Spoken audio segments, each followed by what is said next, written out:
हमारे आसपास जो होता है, तो हमारे पास्टर साहब है, उनकी एज मेरे से तो बड़ा ही है, मेरे पिता समान है, लेकिन अभी भी वो मसीह में उनके पास जो जज्बा है नाचने का, गाने का, सेवकाई करने का, और वो सातों दिन काम भी करते हैं। और मैंने इधर देख रहा हूँ लिस्ट में कि कितनी सारी वो जूम मीटिंग, प्रार्थना मीटिंग, और कोई बीमार होता है तो भी, तो परमेश्वर का धन्यवाद करते हैं कि आपका अगुआ इतना परमेश्वर के प्रति समर्पित है। आमीन। तो मैं कहूँगा कि उनके लिए हमेशा अपने निजी जीवन में प्रतिदिन प्रार्थना करो, उनके लिए, मम्मी के लिए, ठीक है? क्योंकि जब अपने ही जो है आपका दिल दुखाए तो कैसा मुश्किल होता है ना, और वो बाइबल में भी नहीं, वो आज के समय में भी होता है। तो आप अपने पास वाले के लिए प्रार्थना कीजिए और उन्हें स्मरण रखिए, क्योंकि मैंने कहा था ना पिछली बार कि हमारे दो परिवार हैं, एक जो आपका परिवार है और दूसरा ये जो परिवार है। आमीन। और ये तो था, और उसके बाद आप गाना गा रहे थे कि यीशु मसीह मुझे बरकत दे। किसी को बरकत का मतलब मालूम है? बोलते रहो, गाना भी गा रहे, बरकत दे, बरकत दे। बरकत होता क्या है? आशीष। आशीष, पक्का? बरकत मतलब आशीष। बरकत का मतलब होता है जितनी आपकी जरूरत है ना उससे बढ़कर दे, ताकि मैं किसी का भला कर सकूं। ये बरकत का अर्थ है। तो यदि आप सिर्फ अपनी अपनी भलाई चाह रहे तो वो बरकत नहीं है। बरकत वो है कि आपके पास इतना है कि आप अपने अगल बगल वाले की भी भलाई कर सके, बढ़कर, जरूरत से बढ़कर। आमीन।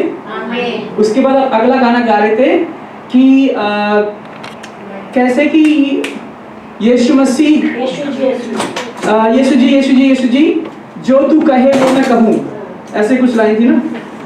सच में आपके मुंह से वही निकलता है जो यीशु मसीह चाहता है? निकलता है आपके मुंह से वही? गाना गाने से नहीं होता।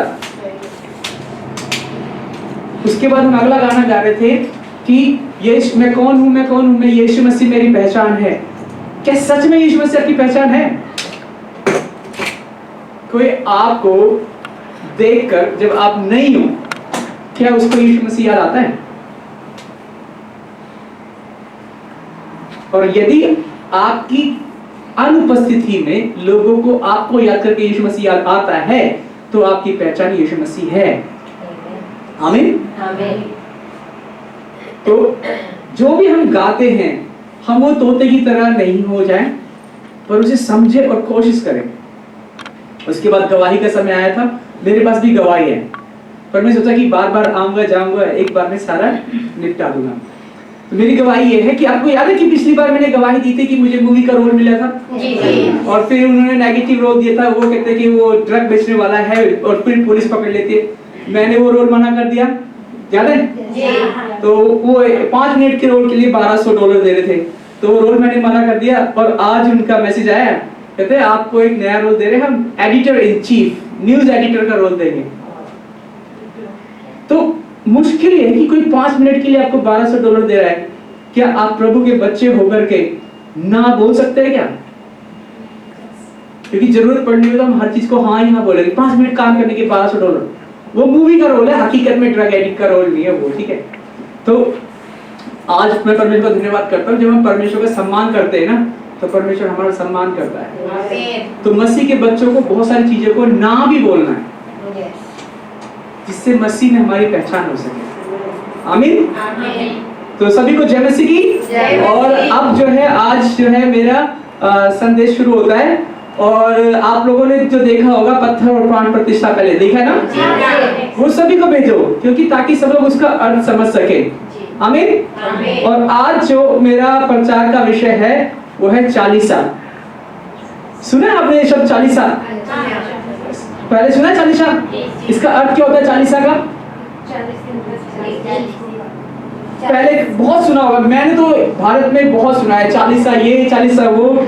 फिर मैं इसकी खोज कर रहा था कि भाई चालीसा होता क्या है। चालीसा ग्रंथ होता है, हाँ वैसा भी होता है। तो बहुत सारे चालीसा होते हैं। तो अब मैं आपके लिए ये स्लाइड ऑन कर देता हूँ, और आज हम चालीसा सीखेंगे। ये जाना होगा तो अब बहुत अच्छी बात है कि आप सीख सकेंगे कि ये चालीसा शब्द आया कहाँ से। जो चालीसा का अर्थ होता है उसका मतलब होता है 40 दिन या 40 मिनट या 40 की अवधि समय, ठीक है। तो 40 से 40। और ये कहां माना जाता है? सबसे ज्यादा ये कहीं मिलता है तो बाइबल में। यीशु मसीह ने अपनी सेवकाई शुरू करने से पहले कितने दिन परीक्षा में था? वो 40 दिन और 40।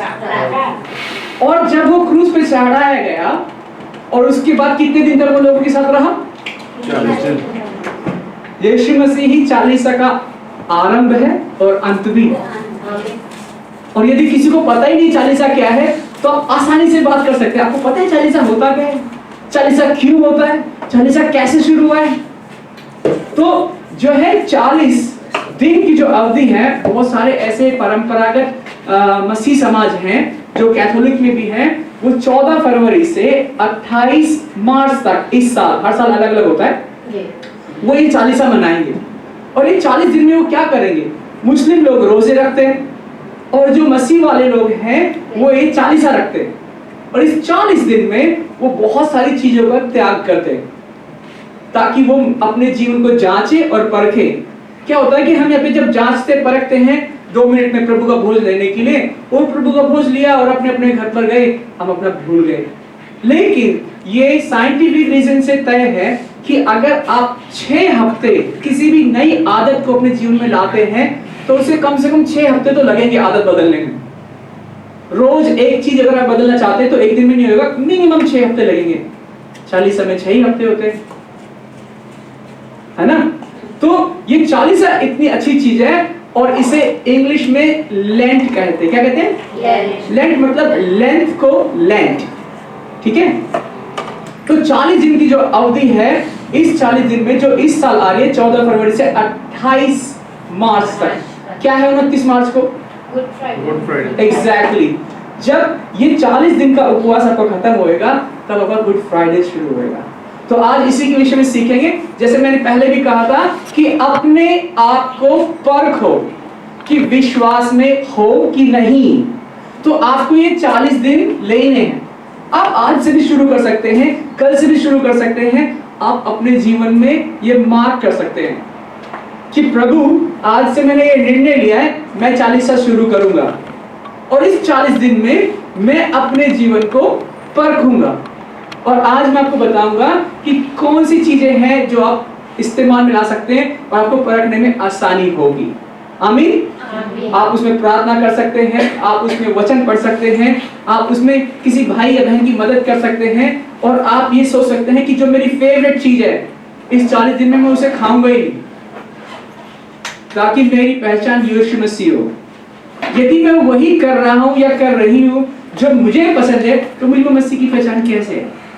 क्योंकि हम जानते हैं, हमने पहले भी सीखा था, ऐसा मार्ग है जो मनुष्य को ठीक जान पड़ता है परंतु उसके अंत में मृत्यु भी मिलती है। तो हमारे दिमाग में बहुत सारे आइडियाज चलते रहते हैं, हम ये कर लेंगे, हम वो कर लेंगे, वो कर लेंगे, लेकिन वो सभी मार्ग हमें जीवन में नहीं लेकर जाते।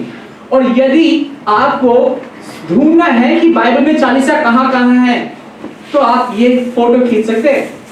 बाइबल में 40 एक से बढ़कर एक 40 है, ठीक है। जब नोआ की बारिश आई तो कितने दिन तक हुई थी बारिश? 40 दिन। 40 दिन और 40 रात। जब मूसा अपनी जगह से भाग गया तो कहां पे 40 साल बिताए उसने? भेड़ बकरियों को चराने में, रेगिस्तान की जगह में, ठीक है। तो मूसा के भी 40 साल चले गए। और इजराइली लोग कितने साल थे जंगल में? 40 साल। 40 दिन और 40 रात। और व्यवस्था में जब कोई दंड के लिए अपराधी होता था उसको कोड़े कितने पड़ते थे? 40। तो असली 40 आप यहाँ पर पढ़ रहे हैं। और जब जो है यहोशू ने जो है दूत भेजे थे वो कितने दिन तक जासूसी करे? 40 दिन। आप देखोगे कि जब गोलियत जिसने दाऊद के शहर को, इजराइलियों को ललकारा, कितने दिन? 40 दिन। और 40वें दिन के बाद आके किसने उसका फिर न्याय कर दिया? दाऊद ने। तो बाइबल में आपको एक से बढ़कर एक 40 साल मिलेगा। और बाइबल जो है कितनी साल पुरानी है? कम से कम 3 से 4000 साल पुरानी है। जो राजाओं का उल्लेख मिलता है, जो दाऊद राजा है उसका शहर है, यीशु मसीह 2000 साल पुराने हैं। और बाकी सभी 40 से सबसे पुराना 40 है बाइबल का चालीसा जिसका इतिहास प्रमाण है। आमीन। आमीन। और आप इसके विषय पे बात कर सकते हैं। देखिए, आप कोई सा भी चालीसा पढ़ें, लेकिन बाइबल में तो चालीसों की भरमार है। और ये एक पेज में खत्म होता ही नहीं है, उसके बाद भी एक और पेज है। यह इसके में है 40, योना में है 40, और प्रेरितों के काम में है 40। यीशु मसीह को कितने दिन जो है परीक्षा में डाला? 40 दिन। यीशु मसीह कितने दिन तक लोगों को दिखाई दिया? 40 दिन तक। लेकिन एक चीज याद रखना, अब जाकर के टैटू मत करवा लेना 40 या मोबाइल पे। बाइबल में ये खास तौर पे कहा गया है कि कुछ लोग अंक ज्योतिष को बहुत अधिक महत्व देते हैं। बाइबल में प्रत्येक अंक के पीछे एक विशेष अर्थ खोजने की कोशिश करते हैं। भाई, बाइबल कभी लकी नंबर नहीं बताती। बाइबल में 40 शब्द का कोई महत्व ही नहीं है। ये बार बार आता तो है, लेकिन इसका महत्व नहीं है, क्योंकि अक्सर बाइबल में एक संख्या केवल एक संख्या होती है, जिसमें संख्या 40 भी शामिल है। बाइबल में गुप्त अर्थ और छिपे हुए संदेश या कोड की खोज करने के लिए प्रभु ने हमें नहीं बुलाया। बहुत सारे ऐसे लोग हैं ना, वो गूढ़ रहस्य, अब यूट्यूब में सर्च करना बाइबल के छिपे रहस्य, उसको खोजने के लिए नहीं बुलाया आपको। प्रभु ने आपको खोज लिया, आप प्रभु के पीछे चल रहे हैं, इसके लिए बुलाया है। तो ये 40 के चक्कर में घूम के नहीं रह जाना।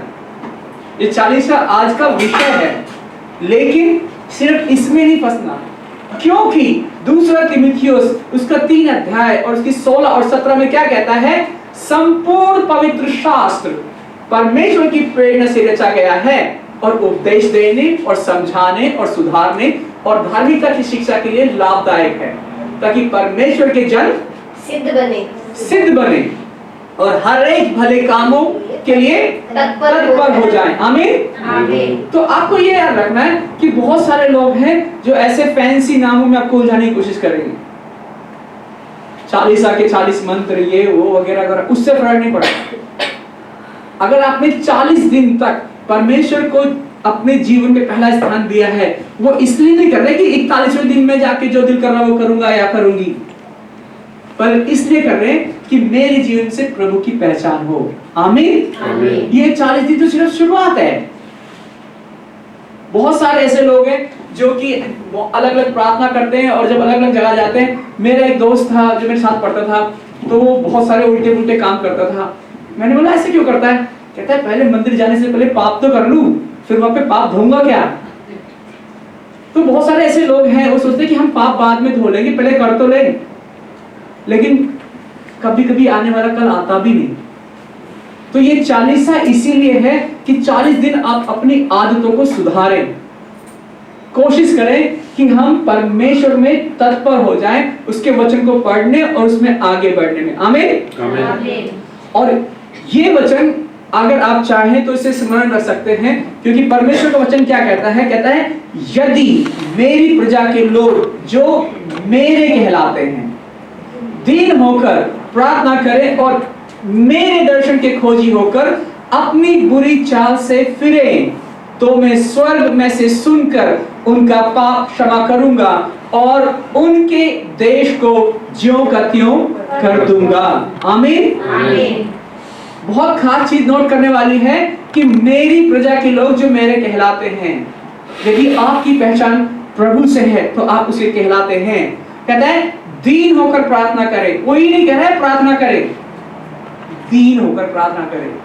क्या दीन 1 मिनट में हो जाते हैं? आप चर्च में आते तो लगता है हो जाते हैं, लेकिन फिर कैसे पता लगता है? इसने मैंने आपको पहले भी बताया था, और यदि आपने वचन देखा हो तो कैसे पता लगेगा कि आपका हृदय दीन है कि नहीं? कैसे पता लगेगा आपका हृदय पत्थर का है कि नहीं? यदि किसी को याद करके आपके जीवन में पीड़ा होती है तो आपका हृदय अभी भी पुराना वाला ही है, आप दीन नहीं है। तो लिखा है दीन होकर प्रार्थना करनी, प्रभु के सामने आपको दीन होना है।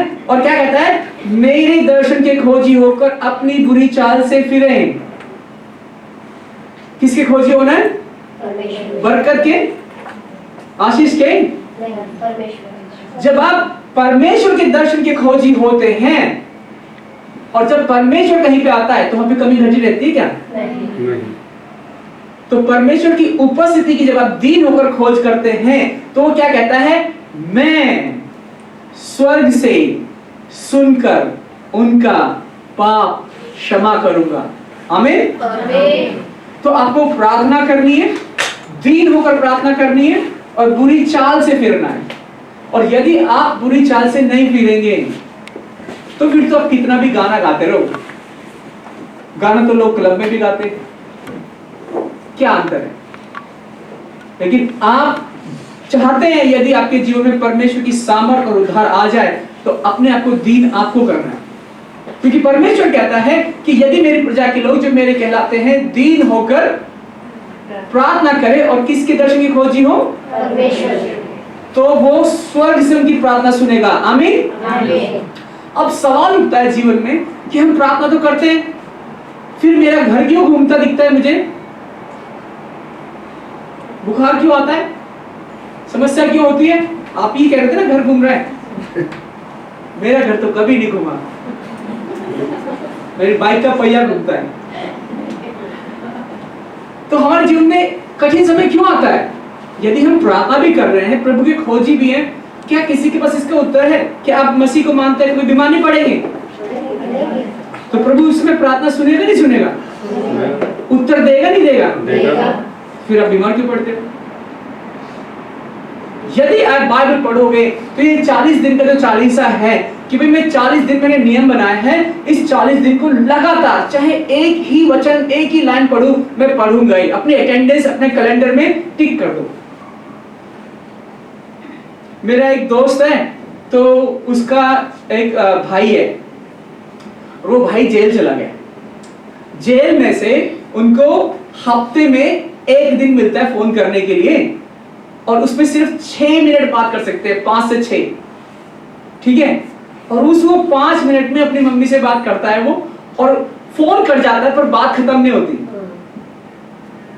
पर वो जब घर पे रहता था, जब मम्मी फोन करती थी, बेटे कहाँ है, कैसा है, 30 सेकंड से ऊपर कभी बात नहीं की उसने।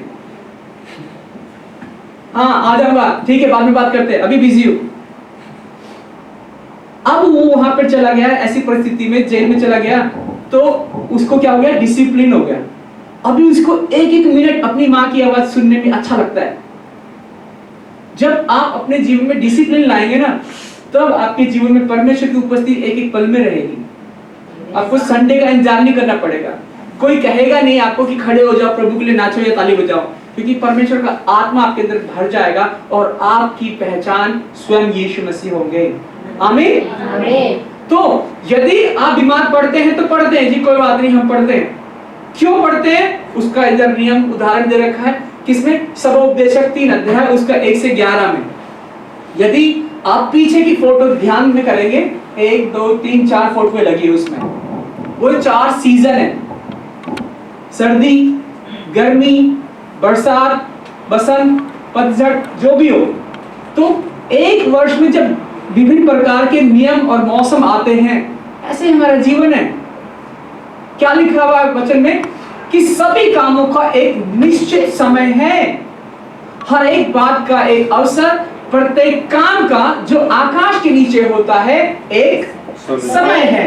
जन्म का समय, मरण का भी समय, बोने का समय, बोए हुए को उखाड़ने का भी समय, घात करने का समय, चंगा करने का भी समय, ढा देने का समय, बनाने का भी समय, रोने का समय और हंसने का भी समय, छाती पीटने का समय और नाचने का भी समय, पत्थर फेंकने का, समय, पत्थर बटोरने का, गले लगाने का समय, और गले लगाने से रुकने का भी। समय। तो जब आप बीमार पड़े हैं, बोल दो कोई बात नहीं, बीमार पड़ने का समय है, लेकिन मेरा प्रभु यहाँ पे समय को रोकेगा नहीं। आमीन। आमीन। यदि मैं बीमार भी हूं तो मेरी पहचान प्रभु यीशु मसीह है। आमीन। जब आप अपनी कठिन परिस्थिति में भी परमेश्वर को महिमा देते हैं, तब ये परमेश्वर स्वर्ग से क्या कहता है? देख, ये मेरा बेटा, ये मेरी बेटी है जो मेरे प्रति विश्वास योग्य है। जो उसने किसके प्रति कहा था? अय्यूब के विषय में। आमीन। जो हर मौसम में परमेश्वर को महिमा दे और हर मौसम को ये जाने कि ठीक है, मेरा कठिन समय चल रहा है, लेकिन ये सदा के लिए नहीं रहेगा। तो आप अपने अगल बगल वाले को बोल सकते हैं, मेरा समय बदलने वाला है। आमीन। और ये जो कुछ आयतें यहाँ पर खत्म नहीं होती, इसके आगे भी लिखा हुआ है ढूंढने का समय और खो देने का भी, समय बचा रखने का, समय फेंक देने का, समय फाड़ने का, समय सीने का, समय चुप रहने का, समय बोलने का, समय प्रेम करने का, समय बैर करने का, समय लड़ाई का, समय मेल का, समय काम करने वालों को अपने परिश्रम से क्या लाभ होता है? ये सवाल है। आप जिंदगी भर काम करते हैं, बचाते हैं, लेकिन बचत नहीं होती। वो सुलेमान भी कहता है कि भाई इतनी मेहनत करते हैं तो इससे लाभ क्या होता है? मैंने उस दुख भरे काम को देखा है जो परमेश्वर ने मनुष्य के लिए ठहराया है कि वह उसमें लगे रहें। उसने सब कुछ ऐसा बनाया कि, इसको साथ में मिलकर बोल सकते हैं, अपने अपने समय पर वे सुंदर होते हैं। सुंदर होते हैं। बोलिए मेरे साथ, अपने अपने समय पर सुंदर होते हैं। आमीन। आमीन। यदि आज आप सुंदर हैं, आज आपका समय है। और यदि आज आप सुंदर नहीं हैं या उस स्थिति में नहीं है जहां आप होना चाहते हैं, आपका समय नहीं है, तो जिसका समय है उसके लिए धन्यवाद करें और अपने लिए दिन के भी प्रार्थना करें। समय के ही तो अंतर है, सारा खेल समय का है। और क्या लिखा हुआ है कि ये परमेश्वर ने बनाया है कि अपने अपने समय पर सुंदर होते हैं। और हम यहाँ पर जितने भी लोग हैं, हम सब का समय अलग है। तो यदि आपका समय परमेश्वर की दया से अच्छा है, भला है, तो जिसका समय अच्छा नहीं है उसके लिए दीन होकर मदद सहायता कर दो। और यदि नहीं है तो जिसका समय अच्छा है उसके लिए धन्यवादी रहो। आजकल की एक कहावत है क्या कि लोग अपने सुख से इतने सुखी नहीं है जितना पड़ोसी का दुख देखकर उनका दिल खुश होता है। तो आजकल लोग दूसरे को दुखी देख के ज्यादा सुख होते हैं। वो मसीह की पहचान नहीं है। मसीह की पहचान ये है कि जब उसने बोला अपने अपने समय पर सुंदर होते हैं, तो मैं परमेश्वर के समय का बाट जोहूंगा। आमीन। क्या लिखा है आगे कि फिर उसने मनुष्य के मन में अनादि अनंत काल का ज्ञान उत्पन्न किया। लास्ट की जो लाइन आप साथ मिलकर पढ़ सकते हैं, तो भी जो काम परमेश्वर ने किया है वह आदि से अंत तक मनुष्य समझ नहीं सकता। आमीन। आमीन। तो ये 40 दिन जो बाकी लोग इसको अभ्यास में लाते हैं, प्रैक्टिस में लाते हैं, इसको दूसरे नाम से जाना जाता है। इसको बोलते हैं ब्राइट सैडनेस। अगर उसको हिंदी में बोलेंगे उज्जवल उदासी। ये ऐसी कैसी उदासी है जो उज्जवल है? ऐसी कोई उदासी है जिसमें खुशी मिलती हो? ऐसी उदासी हो सकती है? पता है उदासी क्या होती है? जब आपको इससे आगे कुछ दिखाई नहीं दे रहा, जब आपका नुकसान होता है, तकलीफ होती है, या कोई किसी का जीवन में किसी का परिवार का कोई गुजर जाता है, तो आपको उस दुख से आगे कुछ दिखाई नहीं देता, तो उस उदासी का अंत नहीं होता। लेकिन यदि आप उस उदासी के आगे देख सकते हैं तो आपको पता है, हाँ मेरे इस साथी का जीवन में परमेश्वर की दया से अंत हो गया, लेकिन हम परमेश्वर के घर में दोबारा मिलेंगे। मेरी नौकरी छूट गई, लेकिन परमेश्वर जो मुझे यहाँ तक लाया है आगे भी ले जाएगा। आमीन। मुझे अपना मार्ग खोलने की जरूरत नहीं। ये है उज्जवल उदासी। हाँ मैं उदास तो हूँ, लेकिन आशा विहीन नहीं। हो सकता है मेरी परिस्थिति, मेरा समय अभी जैसा मैं चाहता हूँ ऐसा नहीं है, लेकिन मैं उदास होऊंगा उज्जवल उदासी में। 40 दिन लोग लेते हैं और इसलिए कि ठीक है ये जो 40 दिन है इसमें मेरा जो मनपसंद भोजन मैं नहीं करूंगा। बहुत सारे ऐसे लोग हैं जो ऑर्थोडॉक्स क्रिश्चियन हैं, वो 40 दिन तक जो उनका मांस मछली है वो भी नहीं खाते, वो सिर्फ साग पात रोटी सब्जी यही खाते हैं। वो 40 दिन लेते हैं इस उदासी के लिए कि ये 10 दिन, ये 10 दिन, ये 10 दिन, उसके बाद मेरा मौसम और मेरा समय दोनों बदल जाएगा। आमीन। आमीन।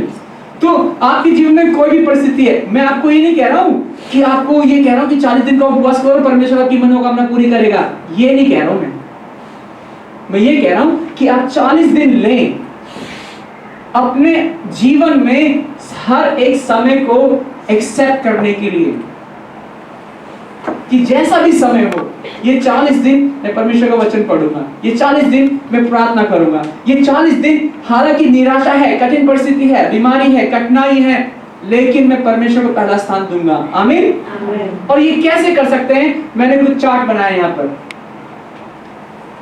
ये है आपका मन, ठीक है? आपके मन में बहुत विचार आते हैं, अच्छे भी, बुरे भी, भलाई के भी और बुराई के भी। और ये जो है, ये है दिमाग और ये है आपका दिल। इन तीनों की ट्रेनिंग अलग होती है। दिमाग क्या बोलता है? आपने चोरी की है, किसी ने पकड़ लिया, आपको बचाता है। दिल क्या करता है? उसको दिमाग से और आत्मा से कुछ लेना देना नहीं है, जो दिल में आएगा हम तो वो करेंगे। और आत्मा क्या कहती है? परमेश्वर की राज्य की खोज करो, नहीं तो हम नरक में जाएंगे। तो आपको ये 40 दिन लेने हैं।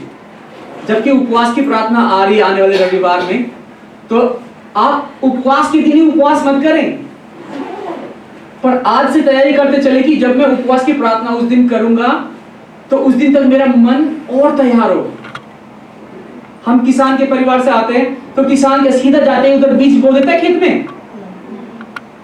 बीज बोने से पहले 1 महीने तक वो जमीन की तैयारी करता है, फिर बीज बोता है।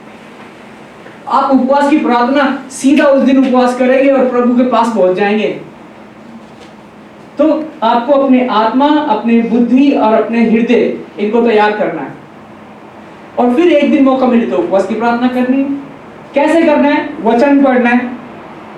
हो सकता है कि आपको कुछ चीजें हैं जो खाने में, मैं ये नहीं कह रहा हूं कि ये शुद्ध है या अशुद्ध है, मैं कह रहा हूं कि आप कुछ समय ले 40 दिन में, या जो भी दिन आप प्रभु के साथ नियुक्त करें, बोले कि ये जो मेरा मनपसंद खाना है ना, मैं यही नहीं खाऊंगा। चाहे आप आइसक्रीम का कर लो। और आज नया क्या हो सकता है कि मैं इस दिन परमेश्वर के लिए दे रहा हूं, अगर फोन का इस्तेमाल करूंगा तो एंटरटेनमेंट के लिए नहीं करूंगा। No Facebook, no IG, only परमेश्वर का वचन या अपने परिवार संबंधी से बात करने के लिए, जिससे कि आपका दिमाग ठिकाने आ सके, है ना? तो यदि आप अपने आप को नियम नहीं करोगे, वो देखो वो फोन में रात काली हो गई है फिर भी इधर उधर देख रहे हैं, तो आप फोन का भी कर सकते हो उपवास। और उसके बाद क्या है कि अगर आप फिट नहीं रखोगे अपने आप को, तो आपका दिमाग, आपका दिल, आपकी आत्मा कुछ भी ठिकाने नहीं आएगा। ये 7 चीजें हैं। चाहे तो इसकी फोटो खींच सकते हैं। और यही है उपवास का तरीका कि हर एक दिन, अगर आप 40 दिन परमेश्वर में दे रहे हैं कैलेंडर में, तो बोले मैं 15 मिनट जाके अपने आसपास जो पार्क है वहां पे चलूंगा परमेश्वर का भजन करते हुए, क्योंकि घर में जहां रहते हैं वहां पे शायद डिस्टर्बेंस हो। जो मैं खाना खाता हूं उस पर थोड़ा नियंत्रण करूंगा। मसीह की पहचान, आपको क्या लगता है मसीह जो है एकदम ऐसा पेट निकला होगा? लिखा हुआ है कि मसीह हजारों साल से, वो सिर्फ 33 साल का ही है। जितने साल में उसको क्रूस पे चढ़ाया गया था, जितनों ने भी उसको स्वप्न में देखा है उसको उतनी ही उम्र में देखा है। यीशु मसीह एकदम फिट फाइन। अगर हम अपने खाने पे ध्यान नहीं देंगे, परमेश्वर के वचन पे ध्यान नहीं देंगे, सोने में ध्यान नहीं देंगे, फोन में ध्यान देंगे, व्यायाम नहीं करेंगे, तो हमारा आत्मा, हमारा दिमाग, हमारा मन ठिकाने कैसे आएगा?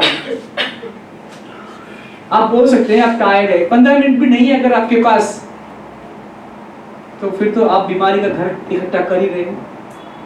और जब आप ये गाना गा रहे थे कि मेरी पहचान यीशु मसीह है, तो बहुत साधारण तरीका है कि आपकी पहचान यीशु मसीह कैसे हो सकती है।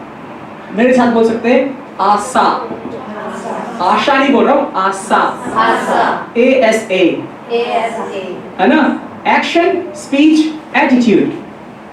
कि जो आपके एक्शन है, जो आपके काम है, क्या वो भले हैं? तो लिखा हुआ है कंसिस्टेंट एक्शन। चर्च में तो कोई भी भलाई कर सकता है, आप बाहर कर सकते हैं भलाई।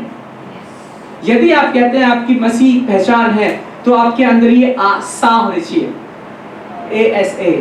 जो आपके काम है उससे पहचान हो सकती है। जो आपकी जबान है, स्पीच, लिखा हुआ है अनकॉम्प्रोमाइज्ड। कोई आपको बुरा कहे लेकिन आपके मुंह से बुराई नहीं निकलनी चाहिए। हालांकि बहुत मुश्किल है, 40 दिन तक तो कोशिश कर सकते हैं ना। यीशु मसीह के साथ भी सिचुएशन हुई थी। वो तो 40 दिन बिना भोजन, बिना पानी की था।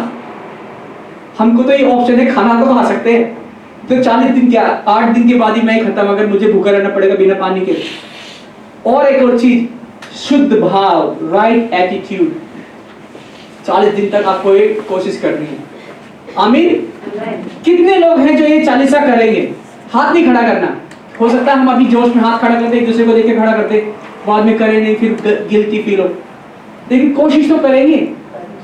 और जब आप इसका पालन करेंगे तो लिखा है प्रभु स्वर्ग से इसका उत्तर देगा। आमीन। तो आपको उत्तर तो चाहिए, लेकिन इसका पालन नहीं करना।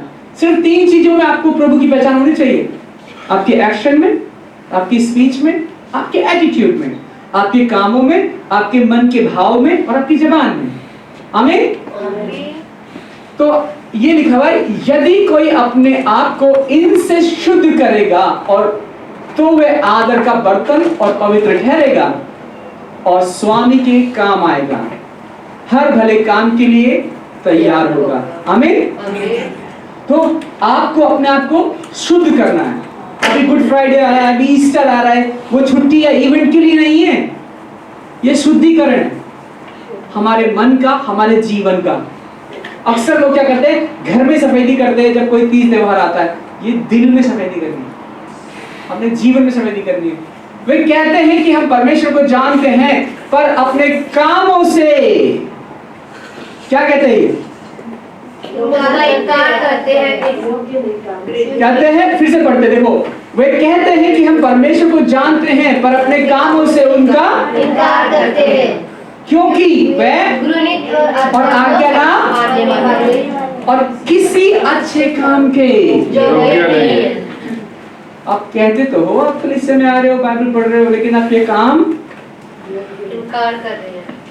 मुझे नहीं पता, मैं किसी का न्याय नहीं कर रहा। जैसे पास्टर साहब ने कहा 3:16 में, परमेश्वर न्याय करने नहीं परंतु उद्धार करने के लिए आया। 3:17 में 16 और 17 एक साथ। तो आप परमेश्वर को जानते हैं, इतना काफी नहीं है, पर आपके काम भी दिखाने चाहिए, आपकी जबान भी दिखाने चाहिए और आपका भाव भी दिखाना चाहिए। आमीन। भाव, मन का भाव, वो प्राइस वाला भाव नहीं है। और सबसे भली बात क्या है, हो सकता है कि आप इन 40 दिनों में फेल हो जाए। 39 दिन करें, 20 दिन करें, 10 दिन करें, लेकिन आपको इस बात की बहुत ही एक छूट मिलेगी। अब्राहम ने विश्वास किया, अब्राहम फेल तो हुआ परंतु वो विश्वास से धर्मी ठहराया गया। जब आप रोमियो उसका 4 अध्याय पढ़ोगे ना, तो उसमें लिखा हुआ है अब्राहम ने विश्वास किया। क्योंकि यदि आप किसी के लिए काम कर रहे हो, आपको सैलरी दे रहा है, उसमें विश्वास है, वो मजदूरी है। लेकिन जब आप विश्वास करते ना, तो वो परमेश्वर का अनुग्रह है। आमीन। तो मैं चाहूंगा कि आप 4 अध्याय और 5 अध्याय जो रोमियो है उसका घर जाके पढ़िए। उसमें आपको पता चलेगा कि अब्राहम ने क्या विश्वास किया, कि अब्राहम का शरीर तो निर्जर हो चुका है, उसकी पत्नी भी निर्जर हो चुकी है, लेकिन उसने विश्वास ये किया कि जो प्रभु ने बोल दिया मेरा समय आएगा तो आएगा। आमीन। तो आज जब ये हम बात कह रहे हैं कि 40 करना है, तो विश्वास से करना है। कोई दिन चूक गए तो चूक गए, लेकिन ये जरूर है परमेश्वर ने बोला है कि वो स्वर्ग से अपने बच्चों को जो दीन होकर प्रार्थना करेंगे उसको उत्तर देगा। आमीन। तो आपको प्रभु के दर्शन का खोज ही होना है। और जब आप आगे बढ़ते हैं तो आपको पता चलेगा यीशु मसीह के पुनरुत्थान का 40, यीशु मसीह जी उठने के बाद भी 40 दिन दिखाई दिया था। और जब मैं इसको पढ़ रहा था, अभी गुड फ्राइडे ईस्टर आएगा, मुझे एक चीज बहुत हैरानी करने वाली थी जो मैंने पहले कभी नोटिस नहीं की। आप देखेंगे, और जब वो जी उठा, वहां पे जब लोग गए, पतरस और दूसरे चेले, तो लिखा हुआ है और वह अंगोछा जो उसके सिर से बंधा हुआ था कपड़ों के साथ पड़ा हुआ नहीं, परंतु एक अलग जगह लपेट कर रखा हुआ देखा। तब दूसरा चेला भी जो कब्र पर पहले पहुंचा था भीतर गया और देखकर विश्वास किया। वह तो अब तक पवित्र शास्त्र की वह बात ना समझे थे कि उसे मरे हुओं में से जी उठना होगा। तब वे चेले अपने घर लौट गए। तो वो कब्र अभी भी है और वो खाली है, और यीशु मसीह जी उठा है। हमारा जो 40 है वो जीवित प्रभु से संबंधित है। आमीन। वो इधर उधर की चीजों में नहीं, परंतु जीवित प्रभु में है, और वो मृत्यु पर भी उसने जय पाई है। लेकिन जो इस बार मैंने एक खास चीज नोटिस करी है वो ये कि ये जो अंगोछा है ना, यहाँ पे देखोगे कि वह अंगोछा जो उसके सिर से बंधा हुआ था कपड़ों के साथ पड़ा हुआ नहीं, परंतु अलग जगह एक लपेट कर रखा हुआ देखा। ये चीज जब मैं पढ़ रहा था ना तो मेरे दिमाग में मैंने कहा परमेश्वर ये क्या चीज है। कहते सुबह उठ के जब तुम अपने घर से जाते हो आप बेड ऐसे छोड़ देते हो?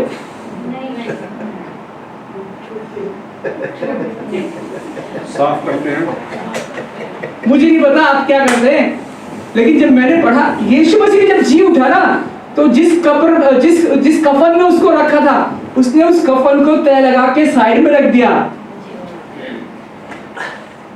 छोटे से छोटे काम वो चाहता तो अब तो मैं जी उठा, कफन की तो दोबारा जरूरत पड़ेगी नहीं, फेंको इसको।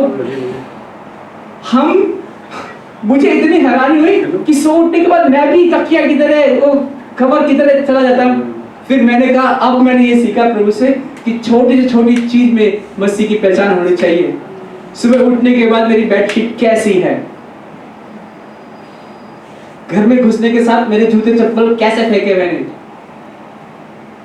परमेश्वर छोटी छोटी बातों को भी ध्यान रखता है। तो मैं ये नहीं कह रहा कि आपको बहुत बड़े बड़े काम करने हैं, लेकिन जब आप परमेश्वर को स्मरण करते हैं ना तो आपको बस ये छोटे छोटे काम करने हैं, अपनी आत्मा के लिए, अपने बुद्धि के लिए, अपने मन के लिए, परमेश्वर के वचन से और भोजन से, व्यायाम से और अपने फोन पे नियंत्रण से। आज आप जाओ और 40 दिन अपनी डेट में मार्क कर लो, ठीक है? और जब आप ये करोगे तो वचन कहता है विश्वास से क्या होता है? खुशी मिलती है। खुशी मिलती है। इसे आप अपने घर पर पढ़ सकते हैं। रोमियो 5 अध्याय उसके 1 से 9 में कहता है कि परमेश्वर की महिमा की आशा पर घमंड करें।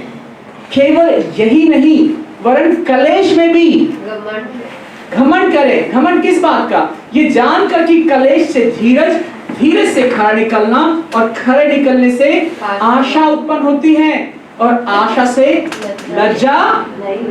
आमीन। आमीन। जिस व्यक्ति के जीवन में आशा है उसमें लज्जा नहीं, ठीक है? किसी धर्मी जन के लिए कोई मरे ये तो दुर्लभ है, परंतु हो सकता है किसी भले मनुष्य के लिए कोई मरने का भी साहस करे। परंतु परमेश्वर ने अपने प्रेम की भलाई इस रीति से प्रकट करता है कि जब हम पापी ही थे तभी मसीह हमारे लिए मरा, तब जबकि हम अब उसके लहू के कारण धर्मी ठहरे हैं। आमीन। आमीन। परमेश्वर ने ये इंतजार नहीं करा कि हम जब 40 दिन का उपवास करेंगे तब परमेश्वर हम पे दया करेगा। आप में से किसी ने भी नहीं करा, मैंने भी नहीं करा, लेकिन परमेश्वर उससे पहले ही अपने घर में हमको लिया है। लेकिन क्या आज हम ये निर्णय करेंगे कि उपवास करने से पहले, गुड फ्राइडे आने से पहले, ईस्टर आने से पहले क्या हम अपने जीवन को परखेंगे? क्या मेरे जीवन में परमेश्वर की आशा है? क्योंकि ऐसे विश्वास से खुशी मिलती है और तब वो आपका उज्जवल उदासी नहीं बल्कि उज्जवल आशा बन जाती है। आमीन। आपके जीवन में कठिन समय आ सकता है, लेकिन जब वो समय आप परमेश्वर की ओर ध्यान लगाते हैं तो वो आपका उज्जवल उदासी नहीं, उज्जवल आशा है। आमीन। क्योंकि वचन कहता है कि जब चेले रात को 4 बजे, सुबह 4 बजे उनकी नाव डूब रही थी तो वो उनके पास झील पर चलते हुए आया और क्या कहता है? यीशु ने तुरंत उनसे बातें की और कहा ढाढ़स बांधो, मैं हूं, डरो मत। यीशु ने तुरंत हाथ में रखने से पानी है। सभी पढ़ सकते हैं, यीशु ने तुरंत और सुबह के 4 बजे। हो सकता है कि आपकी परिस्थिति डगमगाने वाली हो और वो समय दर समय हो सकती है, लेकिन यीशु मसीह आपको छोड़ने वाला नहीं है। आज यीशु मसीह अपना ये हाथ आपकी ओर बढ़ा रहा है। यदि आप अपने जीवन में कहीं डूब रहे हैं, कहीं समस्या में हैं, तो वो 40 दिन का इंतजार नहीं कर रहा है जब तुम 40 दिन की प्रार्थना खत्म कर लोगे। यदि आज भी आप डूब रहे हो तो उसकी आशा का हाथ आपके जीवन में है, क्योंकि उसने स्वयं कहा कि मेरे पास आओ और मैं तुम्हें। तो आज मैं आप लोगों को 2 चीज के लिए उत्साहित करूंगा। नंबर 1 कि अपने जीवन को जांचें और परखें और ये 40 दिन या जितने भी समय आपको लगाना है लगाएं और परमेश्वर के समीप जाएं ताकि परमेश्वर आपकी प्रार्थना का उत्तर दे सके। और यदि आपको ये लगता है कि आप मसीह में या परमेश्वर में डूब रहे हैं तो आज अपना हाथ बढ़ाएं और उसकी ओर आगे बढ़ें। तो अभी हम प्रार्थना में जाएंगे और अपने जीवन को परखें कि परमेश्वर जीवन के किस क्षेत्र में आज आप मेरी अगुवाई कर रहे हैं ताकि मेरे जीवन से परमेश्वर आपकी पहचान हो सके। परमेश्वर मेरी मदद और सहायता करे ताकि मैं अपने आत्मा, अपने बुद्धि और अपने हृदय को जांच सकूं, ताकि परमेश्वर मैं अपना उठना चलना बैठना जांच सकूं, ताकि मैं अपने फोन का इस्तेमाल ठीक से करना ध्यान कर सकूं, ताकि मैं अपने खाने पीने पे ध्यान रख सकूं, ताकि मैं अपने व्यायाम पे ध्यान रख सकूं, और इन तमाम बातों में परमेश्वर मेरी दृष्टि और मेरा ध्यान तेरी ओर रहने पाए। और यदि आज ये निर्णय आप लेते हैं कि परमेश्वर में आप आने वाले 40 दिन में उसकी समीप जाएंगे और उपवास में और प्रार्थना में आगे बढ़ेंगे, तो परमेश्वर का धन्यवाद। और यदि आज आपको लगता है कि आप किसी भी तरीके से निराशा में, हताशा में या डूबने की स्थिति में हैं, तो यीशु मसीह आज आपकी ओर अपना हाथ बढ़ा रहा है। परमेश्वर पिता, हम प्रार्थना करते हैं जितने आपका ये वचन सुन रहे हैं, होने देखिए आज आपका अनुग्रह, आपकी सामर्थ, आपकी पवित्र आत्मा हमारे जीवनों में प्रकट हो। हमारे मनों से, हमारे हृदयों से, हमारी आत्मा से उन तमाम बुराइयों को जो आपको प्रसन्न नहीं करती निकाल फेंकें, और होने दे हमारे जीवन में आपकी महिमा हो। और होने दे परमेश्वर हम आपके समय में, आपके अनुग्रह में, आपकी दया और आपकी उज्जवल आशा में प्रवेश करें। यीशु मसीह के नाम से इस प्रार्थना करते हैं, जैसे सुने ग्रहण करें। आमीन। बहुत बहुत धन्यवाद।